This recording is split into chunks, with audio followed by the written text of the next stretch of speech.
उसी ज्योतिषा शास्त्री द्वारा यथार्थ अनुवादित की गई पुस्तक से अनुवादकर्ता के शब्दों में पढ़िए।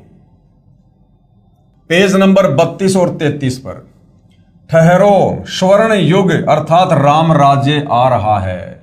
एक अधेड़ उम्र का औदार्य यानी उदार अजोड़ महासत्ता अधिकारी भारत ही नहीं सारी पृथ्वी पर स्वर्ण युग लाएगा और अपने सनातन धर्म का पुनरुत्थान करके यथार्थ भक्ति मार्ग बताकर सर्वश्रेष्ठ हिंदू राष्ट्र बनाएगा।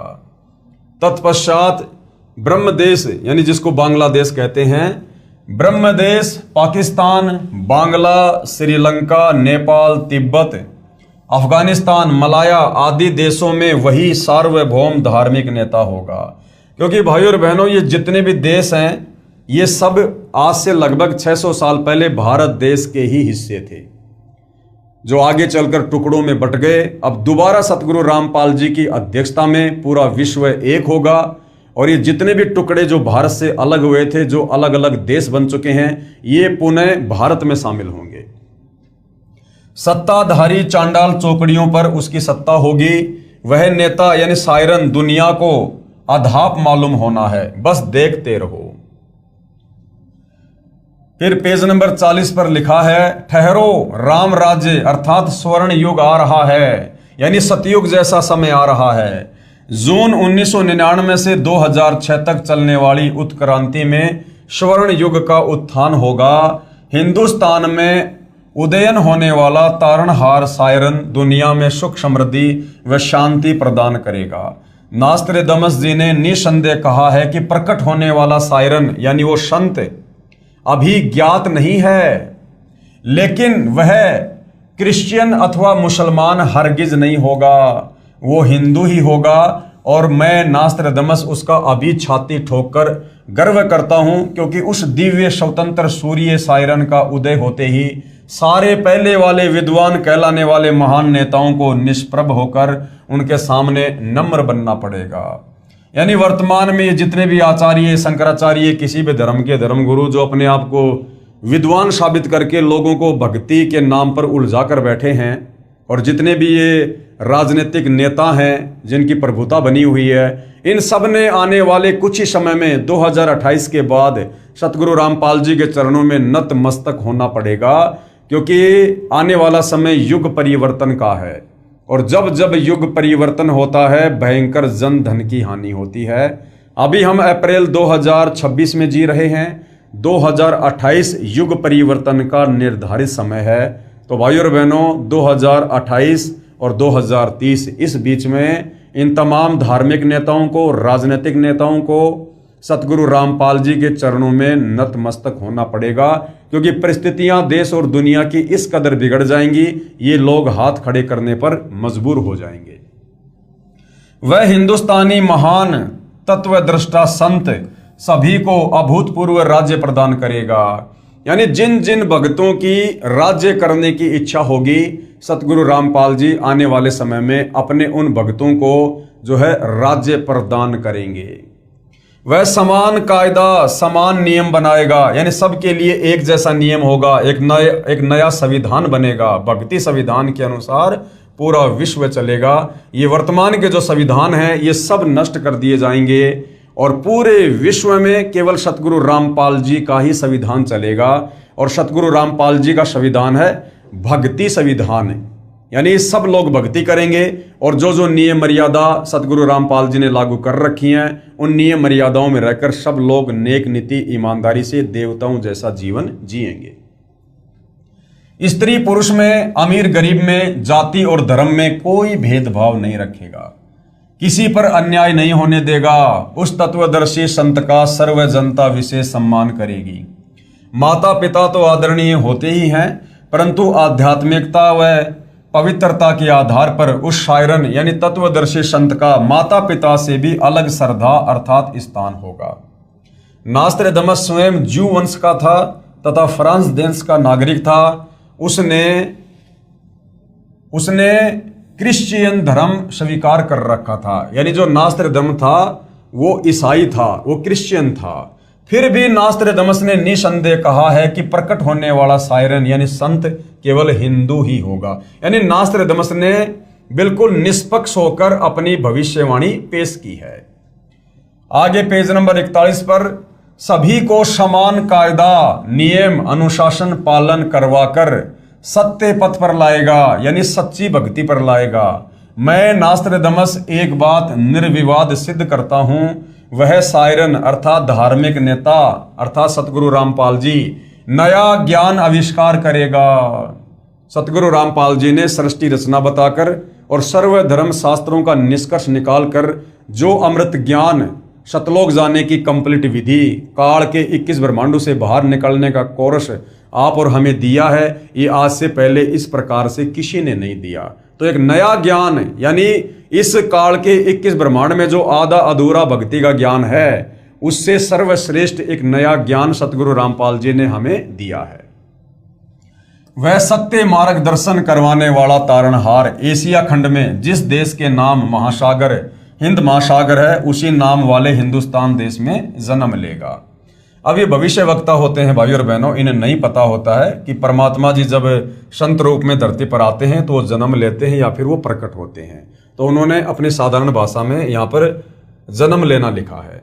वो ना क्रिश्चियन होगा, ना मुसलमान होगा, ना जू होगा, वो निसंदेह हिंदू होगा। अन्य भूतपूर्व धार्मिक नेताओं से महत्तर बुद्धिमान होगा और अंजिके होगा। नास्त्रदमस भविष्यवाणी के शतक 6 श्लोक 70 में महत्वपूर्ण संकेत बता रहा है। उससे सभी प्रेम करेंगे, उसका बोलबाला रहेगा, उसका भय भी होगा कि यदि मर्यादा तोड़ दी तो हमारे पर तुरंत काल का अटैक होगा और हमारे पर मुसीबतों का पहाड़ टूटेगा। तो सतगुरु रामपाल जी का भय भी होगा। कोई भी अपकृत्य करना नहीं सोचेगा, यानी कोई भी व्यक्ति गलत काम करने की नहीं सोचेगा, क्योंकि ज्ञान भी हो जाएगा कि जैसे कर्म करेंगे फिर वैसा उनका दंड भी भोगना पड़ेगा। तो जिस कारण से लोगों में भय भी रहेगा और लोग कोई भी अपकृत्य अर्थात दुष्कर्म नहीं करेंगे। उसका नाम व कीर्ति त्रिखंड में गूंजेगी, अर्थात पूरे विश्व में उनका नाम होगा, बोलबाला होगा, अर्थात आसमानों के पार उसकी महिमा का बोलबाला होगा। देवी देवता भी इस समय धरती पर मनुष्य जन्म प्राप्त करने के लिए परमात्मा से अरदास करेंगे, क्योंकि ऐसा सुअवसर युगों युगों बाद नसीब होता है। और देवलोक में बैठे देवता लोग उस देव शरीर में मुक्ति प्राप्त नहीं कर सकते, इसलिए वो भी परमात्मा से यही अर्ज करेंगे कि हे परमात्मा, वर्तमान में इस पृथ्वी पर ऐसा स्वर्णिम युग चल रहा है, भक्ति का प्राइम टाइम चल रहा है, वो देवता भी मनुष्य जन्म प्राप्ति के लिए परमेश्वर से अर्ज करेंगे। अर्थात आसमानों के पार उसकी महिमा का बोलबाला होगा। ऊपर देवलोक में भी सतगुरु रामपाल जी परमेश्वर जी की दिन रात चर्चा हुआ करेगी। अब तक अज्ञान निंद्रा में गाड़े सोए हुए समाज को तत्व ज्ञान की रोशनी से जगाएगा। यानी शास्त्र विरुद्ध साधना करने के चलते जो हमारे पूर्वज भूत बन गए और हमें भी हमारे धर्मगुरु उसी दिशा में आगे बढ़ा रहे थे, अब समाज उस शास्त्र विरुद्ध वाली अज्ञान निंद्रा में जो है सदियों से सोया हुआ था, अब वो जागेगा सतगुरु रामपाल जी का तत्व ज्ञान सुनकर। सर्व मानव समाज हड़बड़ा कर जागेगा, उसके तत्व ज्ञान के आधार से भक्ति साधना करेगा, सर्व समाज से सत्य साधना करवाएगा, जिस कारण सर्व साधकों को अपने आदि अनादि स्थान सतलोक में अपने पूर्वजों के पास ले जाकर वहां स्थायी स्थान प्राप्त करवाएगा, अर्थात वारिस बनाएगा। इस क्रूर भूमि यानी काल लोक से मुक्त करवाएगा, ये शब्द बोल उठेगा। तो भाई और बहनों, आज आप और हमें तो ये विश्वास हो ही चुका है कि काल के 21 ब्रह्मांड से, इन दुखों से, परेशानियों से, जन्म मरण से, लक 84 के कष्ट से सतगुरु रामपाल जी की भक्ति ही बाहर निकाल सकती है, दूसरा कोई विकल्प नहीं है। तो ये सारी बातें आज से 400-500 वर्ष पहले नास्त्रदमस जी ने पहले ही भविष्य को देखकर अपनी आध्यात्मिक शक्ति से बता दिया था। आगे पेज नंबर 42 और 43 पर, यह हिंसक महाकाल कौन है, कहां है, ये बात सायरन अर्थात तत्वदर्शी संत ही बताएगा। अब सतगुरु रामपाल जी ने बताया कि ये काल कौन है। आज से पहले तो लोगों को यह भी नहीं पता था कि ब्रह्मा जी के माता पिता कौन हैं, श्री ब्रह्मा विष्णु महेश के माता पिता कौन हैं, दुर्गा का पति कौन है। हम दुर्गा को माता कहकर बुलाते हैं, नवरात्रि करते हैं, शेरा वाली माता, दुर्गा माता, लेकिन आज तक किसी को यह नहीं पता था कि उसका पति कौन है। बिना पति की वो माता कैसे हो गई, 16 श्रृंगार क्यों करती है, मांग में सिंदूर क्यों भरती है। तो आज से पहले हमारे धर्मगुरु हमें अध्यात्म के विषय में नहीं बता पाए थे, जो अब सतगुरु रामपाल जी ने बताया कि काल कौन है। ये काल दुर्गा का पति है, ब्रह्मा विष्णु महेश का ये बाप है, और तीनों देवताओं के माध्यम से इसने यहां पर हम सबको फांस रखा है। वह महाकाल कौन है, कहां है, ये बात सायरन अर्थात तत्वदर्शी संत ही बताएगा। उस क्रूर चंद्र से वह सायरन ही मुक्त करवाएगा, यानी काल से वही तत्वदर्शी संत मुक्त करवाएगा। सायरन अर्थात तत्वदर्शी संत के कारगिर्द में इस भूतल की पवित्र भूमि पर हिंदुस्तान में स्वर्ण युग का अवतरण होगा, अर्थात सतयुग जैसा समय होगा। फिर वह पूरे विश्व में फैलेगा। उस विश्व नेता और उसके सद्गुणों की उसके बाद भी महिमा गाई जाएगी, यानी सतगुरु रामपाल जी के वापस सतलोक जाने के बाद भी सदियों तक उनकी महिमा यहां पर गाई जाएगी। उसके मन की शालीनता, विनम्रता, उदारता का इतना रेलपेल बोलबाला होगा कि इससे पहले नमूद किए हुए शतक 6 श्लोक 70 के आखिरी पंक्ति में किया हुआ उल्लेख कि अपना शब्द खुद ही बोल उठता है, और शायरन की ही जुबान बोल रही है कि शायरन अपने बारे में बस 3 ही शब्द बोलता है, एक, विजयी और ज्ञाता, अर्थात उसके सिवाय उसके बराबर दूसरा और पृथ्वी पर कोई नहीं होगा। जैसे कहते हैं ना, एकम अद्वितीयम, यानी सतगुरु रामपाल जी के बराबर उनके समकक्ष पृथ्वी पर दूसरा कोई नहीं होगा। और विजयी यानी उनको कोई भी पराजय नहीं कर सकता इस 21 ब्रह्मांड में, वो विजयी ही रहेंगे। और ज्ञाता, उनके बराबर ज्ञानी सर्वज्ञ और कोई नहीं होगा। जैसे हम सतगुरु रामपाल जी को जगत गुरु कहते हैं। इसके साथ और विशेषण ना चिपकाएं, मुझे मंजूर नहीं होगा। ये पृष्ठ 42 वाला 4 उल्लेखवाणी शतक 6 श्लोक 71 है। हिंदू शायरन अपने ज्ञान से दैप्तीयमान उत्तुंग ऊंचा स्वरूप का विधान यानी तत्व ज्ञान फिर से बिना शर्त उजागर करवाएगा। ये अंग्रेजी में लिखा है, siren will be chief of the world loved feared and unchallenged, और मानवीय संस्कृति निर्धोक संवारेगा, यानी लोगों की जो वृत्ति गिर चुकी है, मानसिक स्तर गिर चुका है, उसे सतभक्ति के द्वारा पुनः ऊंचाइयों पर लेकर जाएगा, लोगों को असल में इंसान बनाएगा, इसमें संदेह नहीं। अभी किसी को मालूम नहीं, यानी ये सन 1555 के आसपास की बातें हैं, इसलिए नास्त्रदमस जी कह रहे हैं कि अभी वर्तमान में उस संत के विषय में किसी को कुछ नहीं पता। लेकिन अपने समय पर जैसे नरसिंह अचानक प्रकट हुआ था, भगत प्रहलाद को बचाने के लिए जैसे नरसिंह भगवान अचानक से खंबे से प्रकट हुए थे, ऐसे ही नास्त्रदमस जी कह रहे हैं जब वो समय आ जाएगा, यानी वर्तमान समय के लिए उन्होंने भविष्यवाणी की है, लेकिन अपने समय पर जैसे नरसिंह अचानक प्रकट हुआ था, ऐसे ही वह विश्व महान नेता ग्रेट सायरन अपने तर्क शुद्ध अचूक आध्यात्मिक ज्ञान और भक्ति तेज से विख्यात होगा। जैसे वर्तमान समय में यदि सत्य ज्ञान को लेकर, शास्त्र अनुकूल ज्ञान को लेकर, शास्त्रों वाले ज्ञान को लेकर अगर किसी संत की चर्चा होती है तो केवल सतगुरु रामपाल जी की होती है, और आने वाले कुछ ही वर्षों में पूरे विश्व में उनका बोलबाला होगा। मैं नास्त्रदमस अचंभित हूं, मैं ना उनके देश जहां से अवतरित होगा अर्थात सतलोक देश को, तथा ना उसको जानता हूं, मैं उसे सामने देख भी रहा हूं। अब देखिए भाई और बहनों, कितनी गहरी और कितनी बड़ी बात बोली है।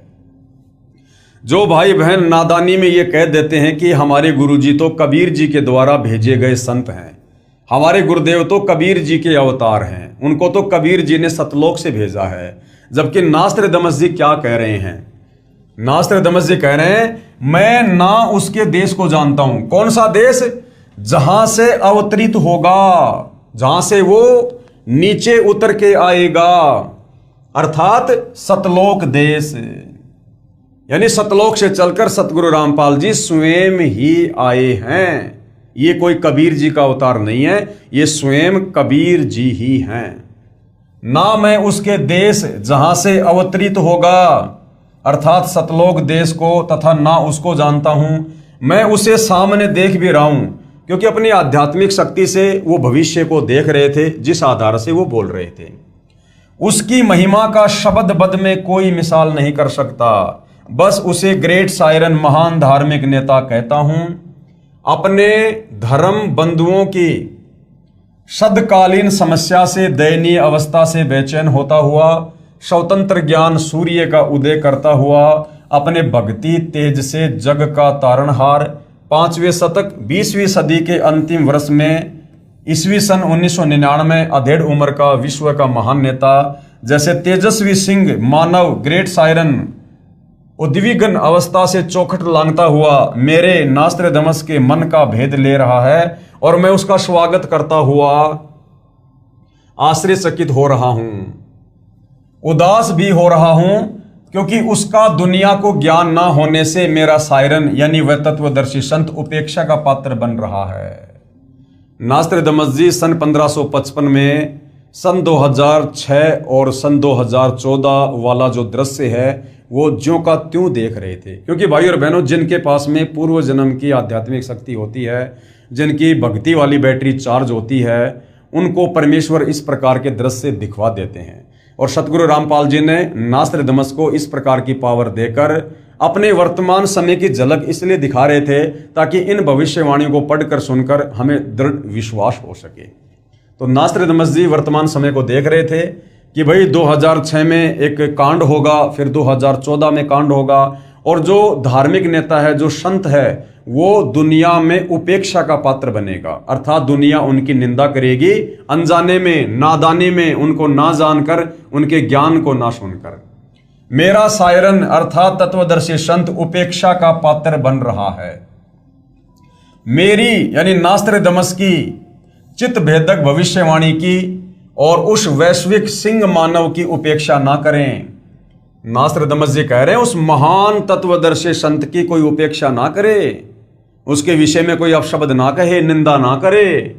उसके प्रकट होने पर तथा उसके तेजस्वी तत्व ज्ञान रूपी सूर्य उदय होने से आदर्शवादी श्रेष्ठ व्यक्तियों का पुनरुत्थान तथा स्वर्ण युग का प्रभात शतक 6 में आज ईस्वी सन 1555 से 450 वर्ष बाद अर्थात 2006 में 1555 प्लस 450 वर्ष अर्थात 2005 के पश्चात अर्थात 2006 में शुरुआत होगी। अर्थात 2006 में क्रोथा कांड हुआ था और सतगुरु रामपाल जी जो है एक प्रकार से निंदा के पात्र हुए उन्हें नादान लोगों के द्वारा। इस कृतार्थ शुरुआत का मैं नास्त्रदमस दृष्टा हो रहा हूं, यानी उस समय वो अपनी आंखों से देख रहा था। पेज नंबर 44, 45, 46 नास्त्रदमस शतक 1 श्लोक 50 में फिर प्रमाणित कर रहा है कि 3 ओर से सागर से घिरे द्वीप हिंदुस्तान देश में उस महान संत का जन्म होगा। उस समय तत्व ज्ञान के अभाव से अज्ञान अंधेरा होगा, नैतिकता का पतन होकर हाहाकार मचा होगा। वह सायरन यानी धार्मिक नेता तत्वदर्शी संत गुरुवर अर्थात गुरु जी को वर अर्थात श्रेष्ठ मानकर अपनी साधना करेगा, क्योंकि गुरु से ही हमें ज्ञान प्राप्त होता है। गुरुर ब्रह्मा गुरुर विष्णु गुरुर देवो महेश्वर है, गुरुर साक्षात पार ब्रह्म तस्मै श्री गुरुवे नमः। तो नास्त्रदमस जी कह रहे हैं कि जो तत्वदर्शी संत होगा, जो ग्रेट सायरन होगा, वो गुरु को सर्वश्रेष्ठ महत्व देते हुए भक्ति करेगा और करवाएगा। तो आज भाइयों और बहनों, सतगुरु के विषय में हमें परमेश्वर की वाणियां सुनने को मिलती है कि 7 दीप नौखंड में गुरु से बड़ा ना कोई, करता करे ना कर सके, सतगुरु करे सो होई। गुरु गोविंद दोनों खड़े किसके लागू पाए, बलिहारी गुरु आपना जिन गोविंद दिया बताए। क्योंकि कबीर परमात्मा स्वयं धरती पर प्रकट होकर गुरु की भूमिका करते हैं, इसलिए वह धार्मिक नेता, वह तत्वदर्शी संत गुरु को सर्वश्रेष्ठ साबित करके भक्ति करवाएगा। वह धार्मिक नेता तत्वदर्शी संत अपने धर्म बल अर्थात भक्ति की शक्ति से तथा तत्व ज्ञान द्वारा सभी राष्ट्रों को नतमस्तक करेगा। आने वाले समय में दुनिया के कुछ देश मिलकर जो भारत देश पर आक्रमण करेंगे, उन सबको मुंह की खानी पड़ेगी सतगुरु रामपाल जी की शक्ति के आगे। एशिया में उसे रोकना अर्थात उसके प्रचार में बाधा करना पागलपन होगा। शतक 1 श्लोक 50। उसके बाद नास्त्रदमस जी ने आगे क्या कुछ कहा है, नोट। नास्त्रदमस की भविष्यवाणी फ्रांस देश की भाषा में लिखी गई थी। बाद में एक पॉल ब्रंटन नामक अंग्रेज ने इस नास्त्रदमस की भविष्यवाणी सेंचुरी ग्रंथ को फ्रांस में कुछ वर्ष रहकर समझा, फिर इंग्लिश भाषा में लिखा। उसने गुरुवार शब्द को बृहस्पति यानी गुरुवार अर्थात थर्सडे जानकर लिख दिया कि वह अपनी पूजा का आधार बृहस्पतिवार को बनाएगा। वास्तव में गुरुवार शब्द है जिसका अर्थ है सर्व गुरुओं में जो एक तत्व ज्ञाता अर्थात श्रेष्ठ है तथा गुरु को मुख्य मानकर साधना करना होता है। वेद भाषा में बृहस्पति का भावार्थ सर्वोच्च स्वामी अर्थात परमेश्वर, दूसरा अर्थ बृहस्पति का जगत गुरु भी होता है। जगत गुरु तथा परमेश्वर भी बृहस्पति का ही बोधक है। वह अधेड़ उम्र में यानी युवा अवस्था में 50 और 60 के आसपास की अवस्था में तत्व ज्ञान का ज्ञाता तथा श्रेय होकर त्रिखंड में कीर्तिमान होगा।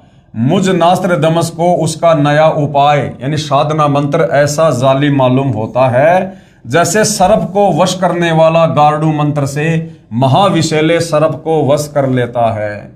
यानी नास्त्रदमस जी कह रहे हैं कि वो जो साधना के मंत्र देगा, जो सुमरण देगा, मुझे तो उसका वो सुमरण ऐसा प्रतीत हो रहा है जैसे गार्डू एक मंत्र बोलकर महाविशैले सर्प को भी अपने काबू में कर लेता है। ऐसे ही वो जो सुमरण देगा, जो मंत्र देगा, उससे इस काल के जो है जितने भी षड्यंत्र हैं, जितने भी दाव हैं, वो फैल हो जाएंगे और ये काल उस शत भक्ति मंत्रों के आगे नतमस्तक हो जाएगा।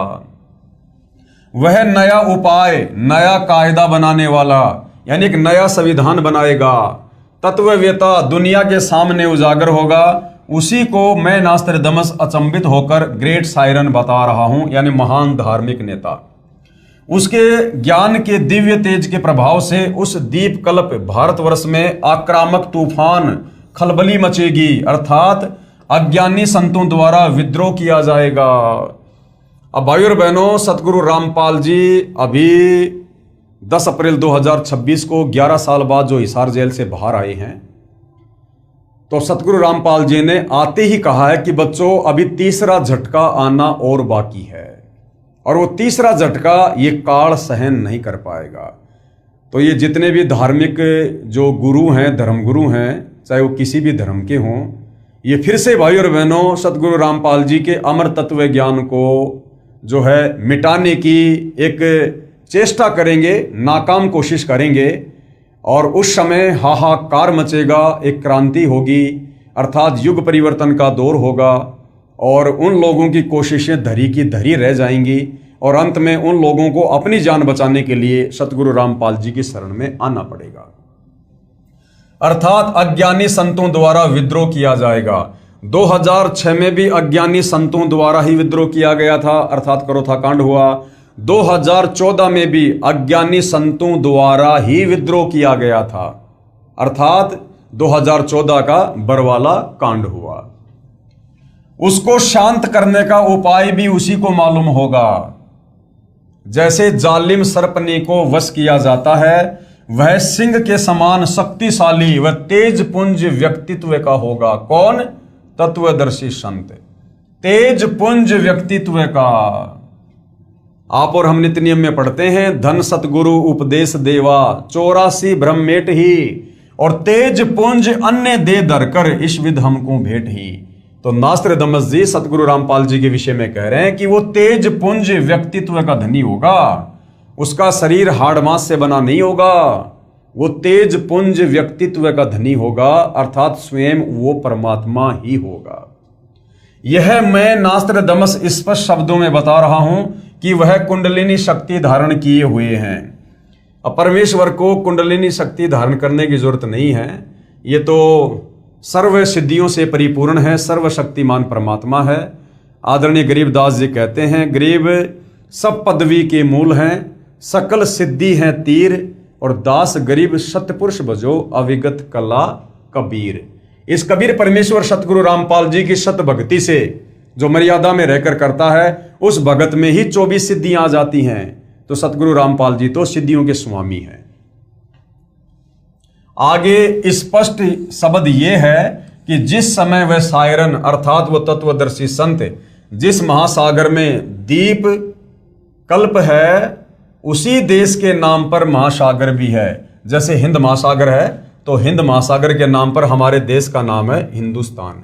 विशेषता ये होगी कि उस देश की भुजंग सर्पणी शक्ति कुंडलिनी शक्ति का पूर्ण परिचित ट्रू मास्टर होगा। वह सायरन अर्थात महान धार्मिक नेता, उदार मत वाला, कृपालु, दयालु, दैप्तीयमान, सनातन साम्राज्य अधिकारी, आदि पुरुष, सत्य पुरुष का अनुयायी होगा। हालांकि सतगुरु रामपाल जी स्वयं ही सत्य पुरुष हैं और इनके अनुयायी तो आप और हम भाई बहन हैं जो मर्यादा में रहकर भक्ति कर रहे हैं। उसकी सत्ता सार्वभौम होगी, यानी हर देश में उनका शासन होगा। उसकी महिमा, उपाय, गुरु श्रद्धा, गुरु भक्ति अर्थात गुरु बिना कोई साधना सफल नहीं होती, इस सिद्धांत को दृढ़ करेगा।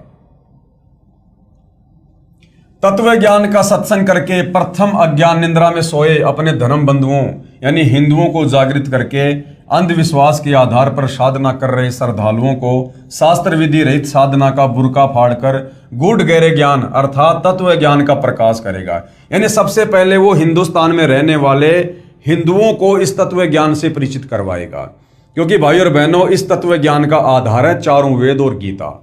और चारों वेद और गीता ये हिंदुओं ने अपने ग्रंथ समझ लिए, जबकि ये ग्रंथ तो पूरे विश्व के मानव के लिए हैं। जिस समय चारों वेदों को बोला गया, लिखा गया, उस समय धरती पर कोई धर्म नहीं था, ये पूरे मानव समाज के लिए थे। और जिस समय महाभारत के समय लगभग 5000 साल पहले गीता जी का ज्ञान बोला गया, उस समय भी धरती पर कोई धर्म नहीं था। ये गीता का ज्ञान सर्व मानव समाज के लिए है।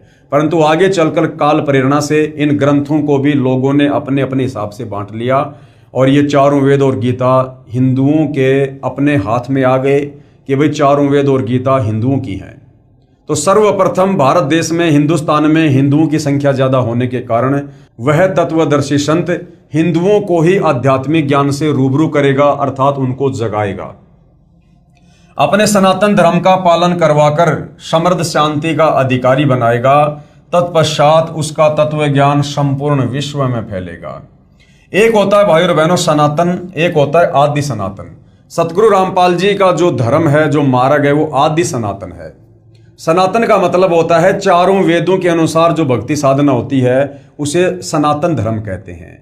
और चारों वेदों से ऊपर जो पांचवा वेद है, सूक्ष्म वेद, जिसको स्वयं कबीर परमात्मा ही तत्वदर्शी संत के रूप में प्रकट होकर बोलते हैं, समझाते हैं कबीर वाणियों के माध्यम से।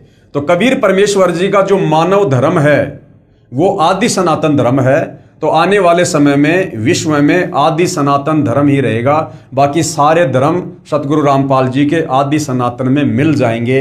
हिंदू, मुस्लिम, सिख, ईसाई, जैन, यहूदी, बौद्ध, मंगोली, जितने भी 2-4 हजार धर्म देश और दुनिया में हैं, वो सारे के सारे सतगुरु रामपाल जी के आदि सनातन धर्म में विलीन हो जाएंगे। तत्पश्चात उसका तत्व ज्ञान संपूर्ण विश्व में फैलेगा। उस महान तत्वदर्शी संत के ज्ञान की कोई भी बराबरी नहीं कर सकेगा, अर्थात उसका कोई भी सानी नहीं होगा। उसके गूढ़ ज्ञान, तत्व ज्ञान के सामने सूर्य का तेज भी कम पड़ेगा। इसलिए मैं नास्त्रदमस वैश्विक सिंह महामानव इतना महान होगा कि मैं उसकी महिमा को शब्दों में नहीं बांध पाऊंगा। मैं नास्त्रदमस उस ग्रेट सायरन को देख रहा हूं। और भाइयों और बहनों, ऐसे महान महामानव महापुरुष ग्रेट सायरन सतगुरु रामपाल जी की महिमा करने का और उनकी सतभक्ति करने का आप और हमें सर्वप्रथम मौका मिला है। तो भाइयों और बहनों, ये बड़े सौभाग्य की बात है। उपरोक्त विवरण का भावार्थ है कि उस विश्व नेता को 50 वर्ष की उम्र में तत्व ज्ञान शास्त्रों में प्रमाणित होगा, अर्थात वह 50 वर्ष की उम्र में सन 2001 में सर्व धर्मों के शास्त्रों को पढ़कर उसका ज्ञाता तत्व ज्ञानी होगा। ये तो पहले से ही सर्व शास्त्रों के ज्ञाता हैं, क्योंकि सतगुरु रामपाल जी ने सन 2001 में जो समय उन्होंने पहले निर्धारित किया हुआ था, उस आधार से 2001 में सतगुरु रामपाल जी ने सर्व धर्मों के धर्म शास्त्रों को देखा और पढ़ा। अन्यथा भाइयों और बहनों, सतगुरु रामपाल जी को किसी भी धर्म के धर्म शास्त्रों को पढ़कर ज्ञान प्राप्त करने की आवश्यकता नहीं है, क्योंकि 2001 से पहले भी सतगुरु रामपाल जी जगत गुरु थे। भगत उन्हें जगत गुरु कहा करते थे, बंदी छोड़ कहा करते थे। और जगत गुरु उसी को कहते हैं जो पूरे विश्व को ज्ञान दे, और पूरे विश्व को वही ज्ञान दे सकता है जिसको पूरे विश्व के धर्म ग्रंथों का ज्ञान हो। तो 2001 में तो मात्र हम भाई बहनों को धर्मशास्त्रों से परिचित करवाने के लिए सतगुरु रामपाल जी ने ये धर्मशास्त्र खोल खोल कर दिखाने शुरू किए हैं। अन्यथा सन 1994 से सतगुरु रामपाल जी आदरणीय गरीबदास जी के 5वें सूक्ष्म वेद सदग्रंथ साहिब से ही सत्संग कर रहे हैं, सदग्रंथ साहिब का खुलासा कर रहे थे। जो सदग्रंथ साहिब आज से 300 साल पहले आदरणीय गरीबदास जी ने लिखवाया था, उस सदग्रंथ साहिब में 24,000 वाणियां हैं, और वो 24,000 वाणियां पूरे विश्व की भाषाओं के शब्दों से लिपिबद्ध हैं।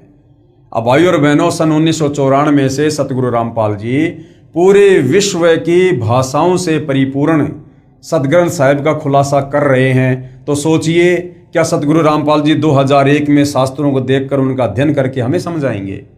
अर्थात सतगुरु रामपाल जी सर्वज्ञ हैं, ये सर्व भाषाओं के और सर्व जीवों की भाषाओं के भी ये सतगुरु रामपाल जी ज्ञाता हैं। तो ये स्वयं कबीर परमेश्वर हैं। यहाँ परमात्मा वर्तमान परिस्थितियों के अनुसार आप और हमें समझाते हुए इस प्रकार की लीला करते हैं। तथा उसके पश्चात उस तत्व ज्ञान का ज्ञेय यानी जानने योग्य परमेश्वर का ज्ञान अन्य को प्रदान करने वाला होगा, तथा उसका आध्यात्मिक जन्म अमावस्या को होगा। आध्यात्मिक जन्म का मतलब है, जैसे सतगुरु रामपाल जी ने 17 फरवरी 1988 को एक अच्छी आत्मा आदरणीय राम देवानंद जी को अपना मुंह बोला गुरु धारण किया, गुरु शिष्य परंपरा को बनाए रखकर आगे ज्ञान देने के लिए। तो सतगुरु रामपाल जी ने जिस दिन आदरणीय गरीबदास जी के 12वें पंथ में प्रवेश करना था और एक मुंह बोला गुरु धारण करना था, तो उस नाम दीक्षा वाले दिन को यहां पर आध्यात्मिक जन्म की संज्ञा दी गई है, जो कि अमावस्या को होगा। उस समय उसकी आयु युवा अर्थात 16, 20, 25 वर्ष की नहीं होगी, वह प्रौढ़ होगा, यानी 40 के आसपास होगा। तथा जब वह प्रसिद्ध होगा तब उसकी आयु 50 से 60 साल के मध्य होगी। यानी जब प्रथम बार क्रोथा कांड हुआ 2006 में, सतगुरु रामपाल जी विशेषकर हरियाणा और भारत में चर्चा में आए, उस समय उनकी उम्र 50 से 60 के बीच में थी, अर्थात 55 वर्ष थी। आगे पेज नंबर 46 और 47, नास्त्रदमस कहता है कि निसंदेह विश्व में श्रेष्ठ तत्व ज्ञाता ग्रेट साइरन के विषय में मेरी भविष्यवाणी के शब्दा शब्द को किसी नेताओं पर जोड़कर तर्क वितर्क करके देखेंगे तो कोई भी खरा नहीं उतरेगा। नास्त्रदमस जी कह रहे हैं, भैया मेरी इस भविष्यवाणी को यदि कोई किसी राजनेता के ऊपर फिट करने की कोशिश करेगा ना, जैसे कोई भारत देश के प्रधानमंत्री नरेंद्र मोदी पर या अमेरिका के राष्ट्रपति डोनाल्ड ट्रंप पर, तो नास्त्रदमस जी कहते हैं कि मेरी भविष्यवाणी उन राजनीतिक लोगों के ऊपर खरी नहीं उतरेगी, क्योंकि कोई भी राजनीतिक नेता राजनीतिक दृष्टिकोण से भारत देश को विश्व गुरु धर्म गुरु नहीं बना सकता। मैं नास्त्रदमस छाती ठोककर शब्दा शब्द कह रहा हूं, मेरा साइरन का कर्तृत्व और उसका गूढ़ गहरा ज्ञान यानी तत्व ज्ञान ही सबकी खाल उतारेगा। तो सभी धर्मगुरुओं की सतगुरु रामपाल जी के तत्व ज्ञान ने धोती सी धोके रख दी है, ये सबको पता है। बस 2006 साल आने दो, इस विधान का एक एक शब्द खरा खरा समर्थन साइरन ही देगा। आगे पेज नंबर 52 पर नास्त्रदमस ने अपनी भविष्यवाणी में कहा है कि 21वीं सदी के प्रारंभ में यानी सन 2001 से दुनिया के क्षितिज पर साइरन का उदय होगा। जो भी बदलाव होगा वह मेरी नास्त्रदमस की इच्छा से नहीं बल्कि साइरन की आज्ञा से, नियति की इच्छा से सारा बदलाव होगा। यानी वर्तमान समय की जो कमान है वो सतगुरु रामपाल जी के हाथ में है। जो भी बदलाव आने वाले समय में युग परिवर्तन के दौर पर होंगे या वर्तमान में हो रहे हैं, वो सतगुरु रामपाल जी की मर्जी से हो रहे हैं। उसमें से नया बदलाव मतलब हिंदुस्तान सर्वश्रेष्ठ राष्ट्र होगा, पूरे विश्व में हिंदुस्तान सर्वश्रेष्ठ देश होगा और कई सदियों से ना देखा ऐसा हिंदुओं का सुख साम्राज्य दृष्टिगोचर होगा। उस देश में पैदा हुआ धार्मिक संत ही तत्वदृष्टा तथा जग का तारणहार जगत वेता होगा। एशिया खंडों में रामायण महाभारत आदि का ज्ञान जो हिंदुओं में प्रचलित है उससे भी भिन्न आगे का ज्ञान उस तत्वदर्शी संत का होगा। यानी जो ज्ञान हमारे चारों वेदों में और गीता जी में नहीं है, वो तत्व ज्ञान, वो पांचवें वेद सूक्ष्म वेद का ज्ञान सतगुरु रामपाल जी ने आज भगत समाज को दिया है। वह सत्य पुरुष का अनुयायी होगा, अर्थात वह स्वयं ही सत्य पुरुष होगा, अनुयायी नहीं। वह एक अद्वितीय संत होगा, यानी उनके बराबर और कोई धार्मिक संत नहीं होगा। Page number 74। बहुत सारे संत नेता आएंगे और जाएंगे, सभी परमात्मा के द्रोही तथा अभिमानी होंगे। मुझे यानी नास्त्रदमस को आंतरिक साक्षात्कार उस शायरन का हुआ है। नास्त्रदमस ने कहा है कि उस महान हिंदू धार्मिक नेता को न पहचान कर उस पर राष्ट्रद्रोह का भी आरोप लगाया जाएगा।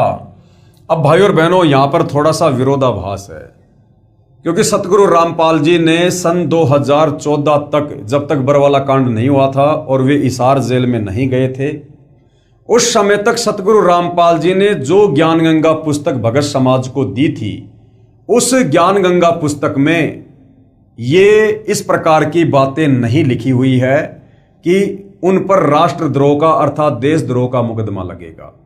सन 2014 बरवाला कांड हुआ, सतगुरु रामपाल जी पर देशद्रोह का मुकदमा लगा।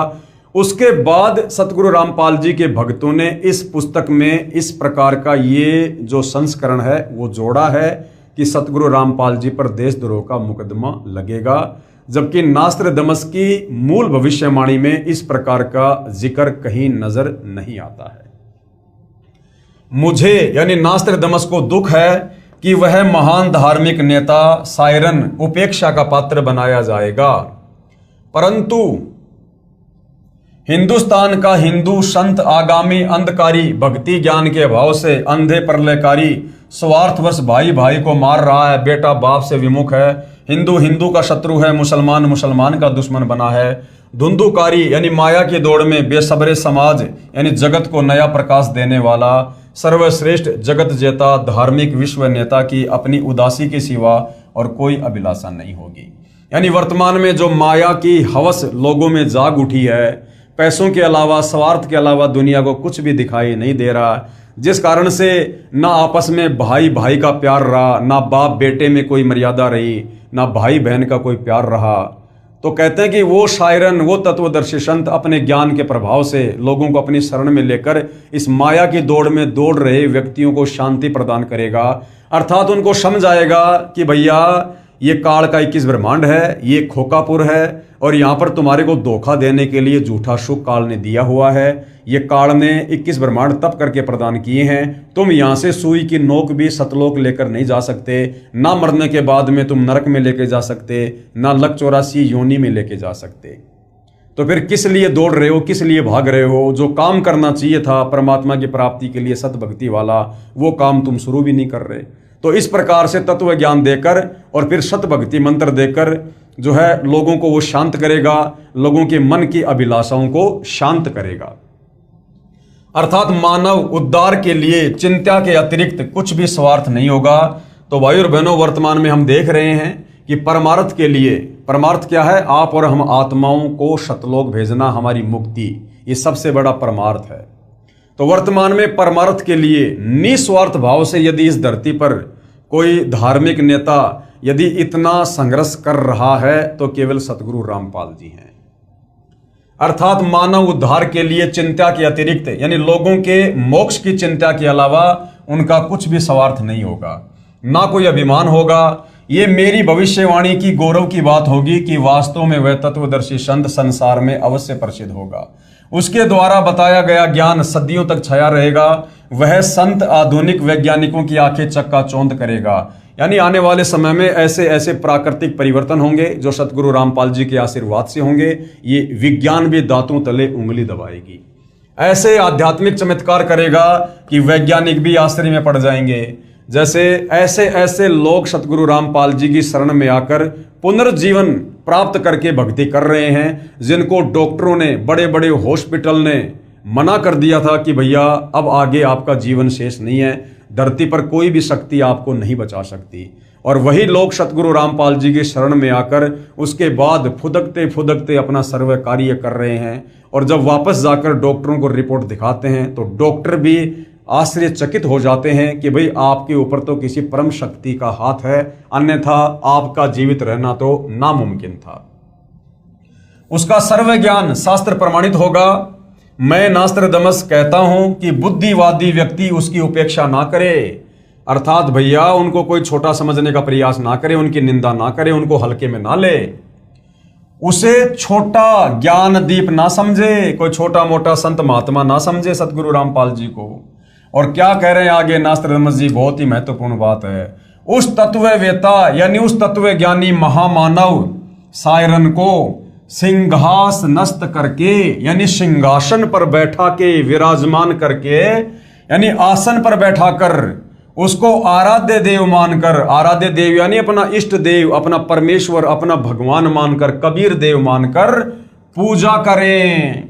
वह आदि पुरुष का अनुयायी दुनिया का तारणहार होगा। यहां से इस अनुयायी शब्द को हटा दीजिए, क्योंकि नास्त्रदमस जी जो है वो तत्व ज्ञान से परिचित नहीं थे। आज हमें गुरुदेव ने तत्व ज्ञान से परिचित करवा दिया है, इसलिए हम यही कहेंगे कि वह आदि पुरुष दुनिया का तारणहार होगा, दुनिया को मोक्ष प्रदान करेगा।